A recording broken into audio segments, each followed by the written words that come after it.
जमा मस्जिद, जिसके इमाम सैयद अहमद बुखारी साहब हैं। आप लोग उन्हें जानते होंगे, बहुत फेमस हस्ती हैं और हालांकि हर लोग उनसे वाकिफ हैं।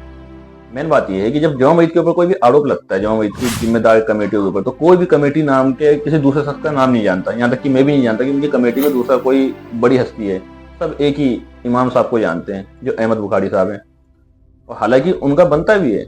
वो ऐसे नहीं कि इमाम खाली अभी बने, उनकी पीढ़ियां बीत गई। मुगलिया दौर से लेकर आज तक जमा मस्जिद पे तकरीबन उन्हीं के परिवार की हुकूमत रही, जो बुखारी परिवार अभी तक चलते हुए आ रहे हैं। अभी हाल फिलहाल में आपने देखा होगा, उन्होंने अपना उत्तराधिकारी अपने बेटे यानी साबान बुखारी को अपना घोषित कर दिया है, जिसकी अभी हाल फिलहाल में दस्तारबंदी भी हुई है कुछ महीने पहले।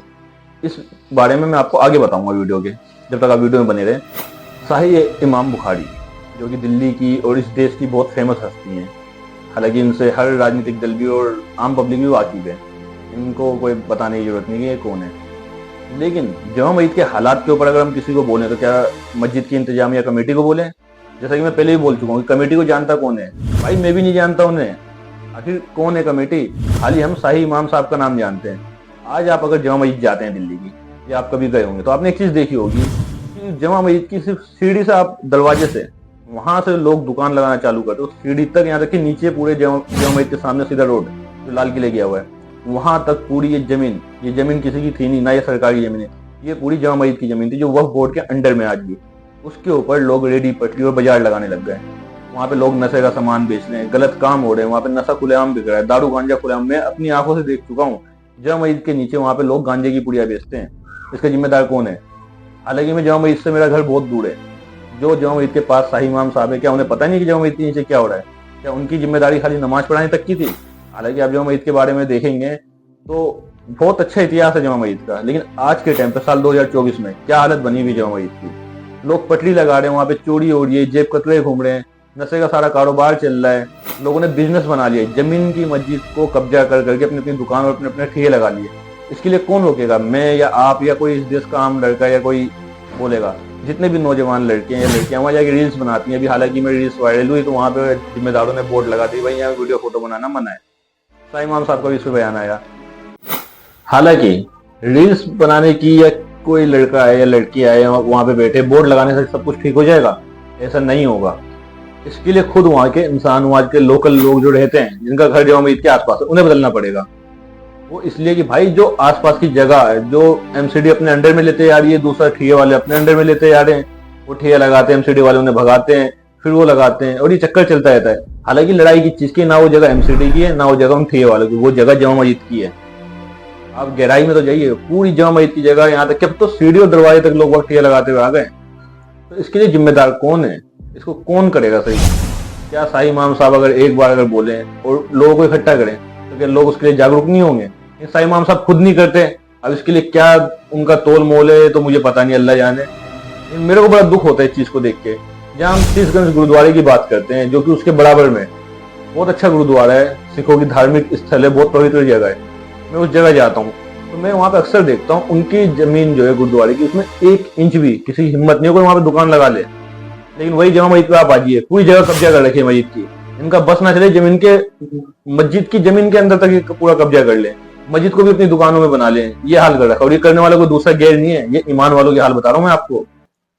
आप शीशगंज के अंदर जाइए, वहां पे गुरुद्वारे के अंदर इतनी साफ सफाई मिलेगी, इतने प्यार से वहां की प्रबंधक कमेटी या वहां के जो भी वहां पे खादिम होते हैं, उनकी जो खिदमत करते हैं लोग वहां गुरुद्वारे में, इतने अच्छे से आपसे पेश आएंगे। यहाँ तक कि आपकी चप्पल को अपने हाथ से साफ करके रखेंगे, और आप जब वापिस आएंगे ना, चाहे आप सुबह जाएं और शाम को आए, आपकी चप्पल आपको उसी तरीके से मिलेगी। लेकिन क्या जमा मस्जिद के अंदर ऐसा है? अगर आप वहां पर अपना कोई, आपने नाइकी का जूता पहन रखा है, गलती से आप अगर दरवाजे के बाहर सीढ़ी पे उतार के चले गए और आप सिर्फ अंदर जाके और 10 मिनट में वापस आते हैं, तो आपको वो जूता वहां नहीं मिलेगा। ये कंफर्म है। वही जूता, इसमें आप किसको गलती है? गलती तो खुद हमारी है। हम मस्जिद के अंदर, जहां पर हम सजदा करते हैं, जहां पर हम नमाज पढ़ते हैं, जूते चप्पल लेके मुसलमान खुद मस्जिद के अंदर जा रहे हैं। आप लोग गए ना कभी जमा मस्जिद, तो आपने देख रखा है ये चीज, और आपने भी किया, मैंने भी किया, और ये हम सब कर रहे हैं। उसके लिए आप फिर हम जिम्मेदार दे रहे हैं कि उसने उसने उसने सरकार जिम्मेदार है, वगैरह वगैरह वगैरह। ये जिम्मेदारी बनती है आलिमों की। अगर आलिम इस पे सख्ती से काम करे तो ये कोई नहीं करेगा। लेकिन इस पे आलिमों की बहुत बड़ी कमी है कि जमा मस्जिद को उन्होंने बिल्कुल ही नजरअंदाज कर दिया है। कल को अगर मान लीजिए जमा मस्जिद के ऊपर, जैसे बाबरी का हमने देख ही लिया था क्या हुआ था, जमा मस्जिद पे भी होता है, फिर मुसलमान खूब गला फाड़ेगा, फिर उसे अपनी मस्जिद से बहुत प्यार हो जाएगा। हाँ, मुसलमान जागेगा कब? जब आप देखेंगे जमा मस्जिद को भी, अगर मान लीजिए सरकार बोलती है कि वो पहले मंदिर था, नौज बिल्ला, अल्लाह ना करे कभी ऐसा हो, लेकिन बाई चांस 1% मान के चलिए, तो उसके बाद पता नहीं देश के मुसलमान, जो अभी हम दिल्ली में जो जमा मस्जिद के आसपास जो है उनकी बात नहीं कर रहा मैं, जो मुंबई में रह रहा है मुसलमान, वो भी अपने स्टेटस पे लगाएगा कि जमा मस्जिद हमारी है और जमा मस्जिद के लिए हम ये कर देंगे वो कर देंगे, हो सके धरना प्रदर्शन भी दे दें। लेकिन आज जो जमा मस्जिद की जो मेन सबसे शर्म वाली बात ये कि मैंने खुद अपनी आंखों से देखा है, आप यकीन नहीं मेरी बात पे, आप जाइए जमा मस्जिद में देखिए, जिस जगह लोग नमाज पढ़ रहे हैं, सामने कुरान की एक शख्स तिलावत कर रहा है इस जगह, उसी के बराबर में एक शख्स अपना जूता रखता है। मतलब उसका जूता उसकी इबादत से ज्यादा कीमती है, उसकी 100-150 रुपए की चप्पल उसकी इबादत से ज्यादा कीमती है। वो एक शख्स कुरान पढ़ रहा है उसके बराबर, वो मस्जिद के अंदर की बता रहा हूं मैं आपको, ये दूसरे शख्स की कहानी है। ऐसा नहीं मस्जिद का जो ग्राउंड है उसके अंदर, ऐसा कुछ भी नहीं है, मस्जिद के अंदर पहली सफ में। अब ये हाल हो चुका है, इसके लिए आप किसको गलत कहेंगे? इसके लिए तो इमाम साहब को भी हम गलत नहीं कह सकते, तो हमारी और आपकी गलती है ना भाई। लोग नमाज पढ़ने जा रहे हैं, अपनी चप्पल की हिफाजत करने जा रहे हैं, और उसके बाद सबसे ज्यादा मजा आपको यहाँ पे कब आएगा? मस्जिद के अंदर देखिए, रमजान का समय आएगा, बहुत अच्छे से मेकअप कर करके बेचारे बड़े बड़े अल्लाह वाली बुजुर्ग लड़के और लड़कियां हैं, यहाँ तक कि बड़े बड़े दाढ़ी टोपी वाले भी वहां पे आएंगे। वो रोजा खोलने की आड़ में वहां पे रील्स बनती है, फोटो खींचते हैं, यादगार लम्हा बनाते हैं उसे, और पिकनिक स्पॉट ज्यादा लगता है। मैं गया हूँ ना रमजान में, मुझे पता है, आप लोग भी गए होंगे, तो वो लगता ही नहीं कि हम मस्जिद, पहली बात तो मस्जिद तो इबादत का घर है, अल्लाह घर, वहां सिर्फ इबादत का हुक्म है हमें, ना कि पिकनिक मनाने का। लोग बाग अपनी फैमिली, दोस्त, गर्लफ्रेंड को लेके जाते हैं, नीचे सामने से इसमें से मटिया महल के अंदर से शॉपिंग करते हैं, जो बाजार लगता है, वो बड़े अच्छे से वहां पे फोटो वीडियो शूट करते हैं, और उसके बाद सोचते हैं आप बहुत महान काम कर।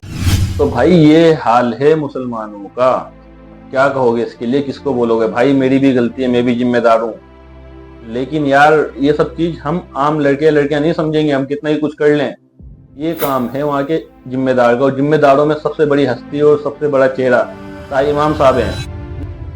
जैसा कि मैंने वीडियो की शुरुआत में कहा था कि अब मैं बताता हूँ आपको साबान बुखारी साहब के बारे में, जो कि शाही इमाम साहब के बेटे हैं और इसी बुखारी परिवार की 15वीं चिराग हैं, जो कि अब जमा मस्जिद के शाही इमाम हैं, जो हो चुके हैं। लेकिन आज भी अगर आप देखेंगे तो कहीं भी, चाहे वो राजनीतिक मैटर हो या कोई धार्मिक मैटर हो या कुछ भी हो, मैं ऐसा नहीं कह रहा कि शाही इमाम साहब गलत हैं, वो बहुत बड़ी हस्ती हैं, बहुत जिम्मेदार किस्म के आदमी हैं, और बहुत अक्सर मुसलमानों के हुकूक के और हक के बारे में वो अपने जमा मस्जिद से बयान देते रहते हैं। मैं उस मैटर में बात नहीं कर रहा, मैं सिर्फ बात इतनी करना चाहता हूँ, वैसे तो मेरे को उम्मीद कम है कि वहां तक पहुंचेगी, उन पर इतना टाइम होगा। अगर मेरी वीडियो आप लोग शेयर करते हैं, वो इमाम साहब के पास पहुंचती है, तो मैं खाली इतना पूछना चाहता हूँ कि जो जमीन है हमारी मस्जिद की, उसको हमने मार्केट क्यों बना रखा है? और उस पर कब्जा करने वाले कोई दूसरे नहीं है, किसी दूसरे धार्मिक संगठन के नहीं है, ये हमारे ही लोग हैं और हमने उसे दे रखा है। तो भाई इस चीज पे रोक लगनी चाहिए। दूसरी चीज, मस्जिद की साफ सफाई। साफ सफाई के मामले में आप अगर जमा मस्जिद के टॉयलेट के अंदर जाते हैं, बाथरूम के अंदर, तो वो मेरे ख्याल से एक सरकारी शौचालय भी जमा मस्जिद के शौचालय से ज्यादा अच्छा होता है। तो कहाँ है भाई खिदमत गुजार? यहाँ तक कि अगर आप घूमने आते हैं जमा मस्जिद के गुंबद पे और उस पर चढ़ते हैं आप, तो उसका आपको 50 रुपए का टिकट लेना पड़ेगा। अब देखते हैं, इमाम साहब शाही इमाम बुखारी साहब ने तो अपने दौर में ऐसा किया जमा मस्जिद का हालत। अब इनके बेटे साबान बुखारी, जो कि 15वें इमाम बन चुके हैं जमा मस्जिद के, काफी पहले ही बन चुके हैं, लेकिन आज भी इन्हें कोई नहीं जानता। बहुत सारे लोग तो उनका नाम भी अब सुनेंगे। अब देखते हैं इनका क्या होता है, ये क्या करते हैं।